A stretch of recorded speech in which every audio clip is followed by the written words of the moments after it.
Hi great buddies, welcome back to my YouTube channel. I am absolutely elated. I am blessed. I am honored to have you all here.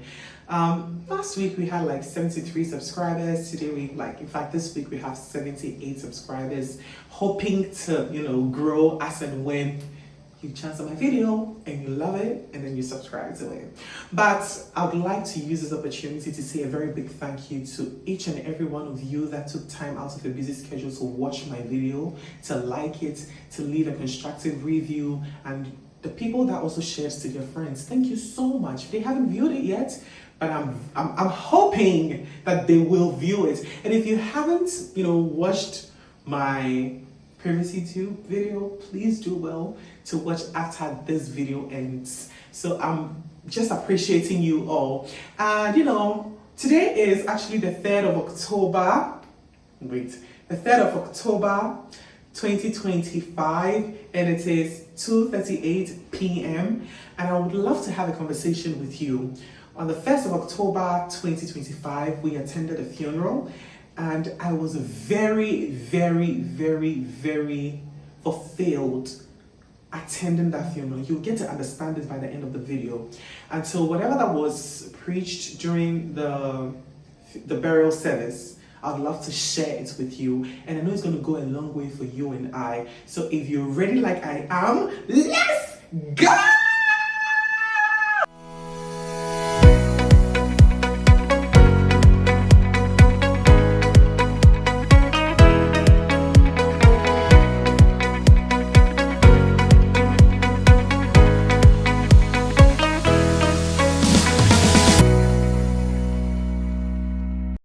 Guys, so since you have a book and your pen, now let's jot the first point and the thesis of pain, shock and denial. This is very common. Whenever we are being told that we have lost a loved one, right, we go through the shocking stage where it goes like, what? And it's like, I don't know how to explain that feeling, but we are different people. A lot of people have different ways of expressing shock. But I go like, what? And then the denial part of things is where you begin to no, this is not true. This is not true. Are you serious? We try to create a narrative in our head or a scene in our head that, okay, whatever we are being told is not true. And that's the denial stage. Now, let me give you an example. When I was told that Daniel had passed, I was in disbelief. I was shocked.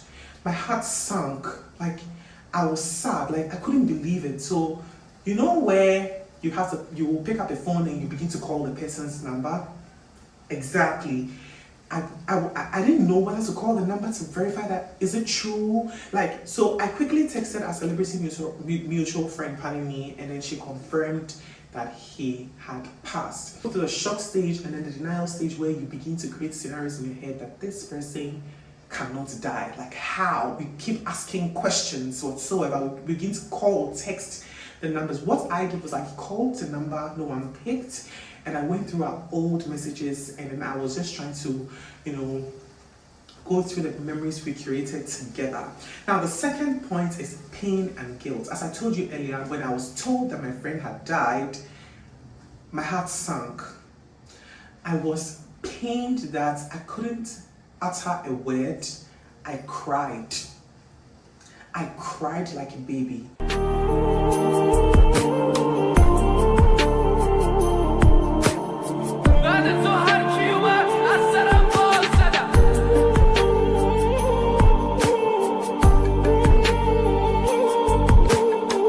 And personally, when something hurts me to an extent like that, so it's just the same way when I was told Oscar had passed, I cried like a child.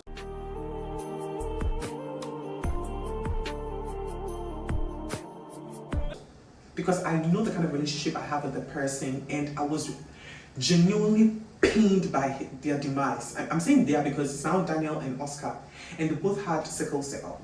You understand? So they died out of the sickle cell crisis, and up until today, I've not been able to heal fully from Oscar's demise, and then Daniel's own came as a big shock to me. Now, I said the second point was pain and guilt. Now, this was the part where the pain exacerbated, in a sense that, the pain worsened. Is it worse? The pain got worse. But yes, the pain got worse. I became very guilty that the whole of 2024, 2025, Daniel and I didn't really communicate like that. Like I said in my previous video, Daniel texted me on my birthday to wish me this year, right? And I felt so guilty that I wasn't there for him the whole of last year up until now and all of that. And it's normal for everyone to go through that. Up until now, I feel so guilty about a lot. Yesterday, I was doing something and then something just crossed my mind and I began to cry. I began to cry, literally.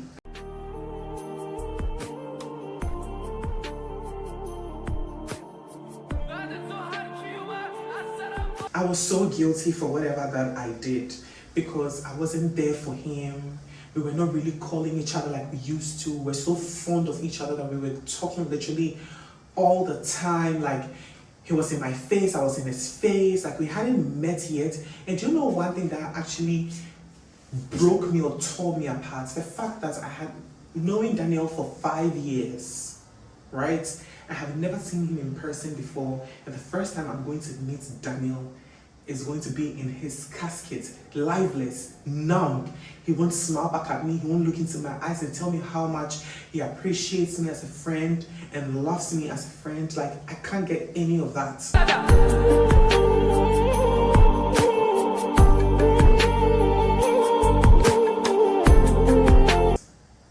So that's one thing that actually, that was one thing that kept ringing in my head, and I felt guilty that I didn't push enough to have had that bond with him personally. And then the next point is anger. I became so angry that Daniel was dead. Like, so angry that I just didn't want to see anything around me. And it's very normal that people will go through that. But between you and I, we express anger towards other people because our loved ones are dead, or we can just not fathom that we just lost a beloved, and that's very, very normal. And then the last but not least point is depression. I haven't gotten to the depression stage yet. I got depressed after Oscar was buried. Oscar was buried, and then that very evening, when he was buried, I didn't feel anything. Like, at the funeral, I didn't really feel anything. But when he was buried, I went to a restaurant, and then I was having, dinner, and then a voice just rang in my head and said that, oh, they're sitting here eating, but your friend is in his casket and now he cannot eat. How are you proud of yourself? That was the beginning, the beginning stage of my depression. I cried. I remember I called my friends and they were on the phone with me. I cried like a baby. Like, I was on the floor. I got depressed to the extent that an ex-friend of mine went around saying that I had a thing to do with Oscar because I was mourning him so much. I contributed to his vigil. I contributed to his funeral. Like, they just didn't know. They had no idea how my friendship with him meant to me and how I would go. If I were in his position, he would have done that for me as well. So expressing my support to the family, they took it in the wrong way. In fact, that ex-friend of mine took it in the wrong way and told people that my friend was shagging me, which was a big, fat lie. And I don't swing that way, for the records. Well, I jotted out some pointers that will help you and I. These pointers that were shared at the ceremony, this is the most important part that you and I will need to take note of. We need to have it at the back of our minds and work with it. Practical ways to heal. And I have about 1, 2, 3, 4, 5, 6, 7 pointers. And I don't want to take much of your time, but I'll just say 1, 2, 3,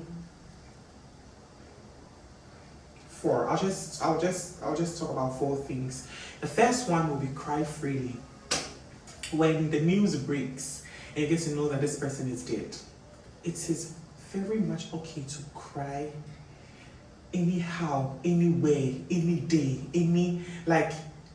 just cry. Let it out. Let it out. You have to let it out. You have to let it out. Some of you out there, when you cry, the pain that you feel reduces. That's how some people feel better when they find themselves in certain situations and then they cry their hearts out. It's okay to cry. And when people are crying, you need to allow them to cry their hearts out. That's also their way to express their pain.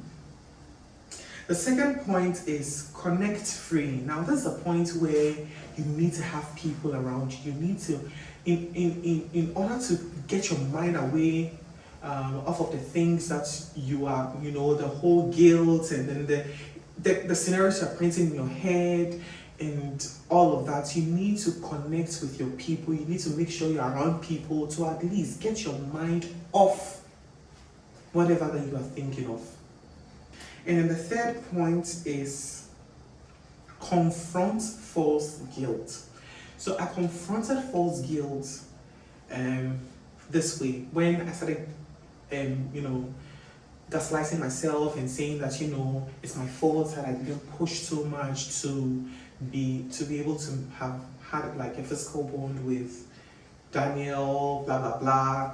And also the guilty conscience of me not checking on him, blah, blah, blah, and all that. I had to confront my guilt. And I told myself that even though I didn't play my cards very well, I'm not here to point fingers. He also didn't make efforts in checking on me the whole of last year and this year. The only message that like I said, he only wished me on my birthday, and which I know Daniel, he never misses my birthday. And he is like a sweet person. So even that, I really won't say false guilt, but I just had to approach myself. Like I had to communicate to my inner man to say, you know what, it's okay to falter. It's your fault. In fact, I'm not to be blamed fully. It goes both ways. But then the fact that he's no more, I took all the guilt to myself that it is my fault that all of these things are happening. If I had done a better job, at least we would have gotten somewhere with our whole friendship. And then the last but not least, you have to commit to worship. I don't know how best to explain it. If you're a true Christian, you'll find yourself praying more, and you connect to God more because someone close to you has passed. So you feel a certain type of way. Now you go on your knees, you pray to God to forgive you your sins, blah, blah, blah. It's okay, it's all right to do that. But trust me, you need that. It's always like a reminder to let you know that there's heaven and there's hell. So if you want to make it to heaven, the only way to make it to heaven is when you die. But before you die, how prepared are you?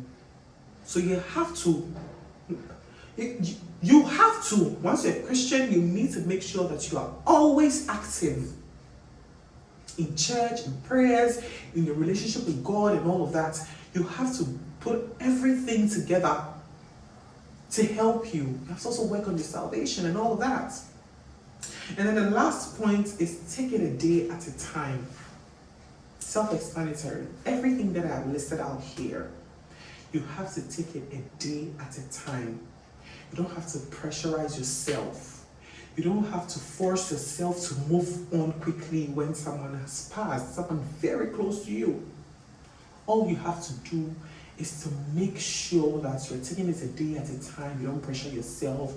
All that you do it according to time. When it's time to shed tears, you shed your tears. If there's time to laugh, you laugh. If it's time to mourn, just take it a day at a time. And trust me, We will become better people when we find ourselves in situations, and we'll know how to handle certain situations when we find ourselves in them. So with all that I have shared with you today, I believe that you have taken one or two that you're going to work with, so that when we find ourselves in certain situations, we will know how to go about with things.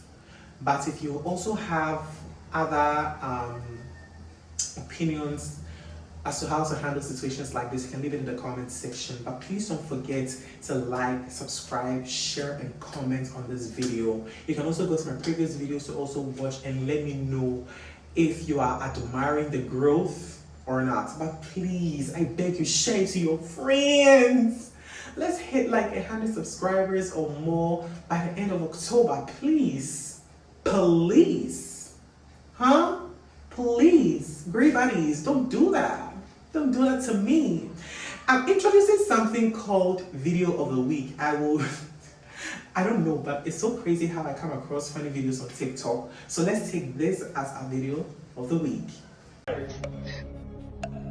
Jesus.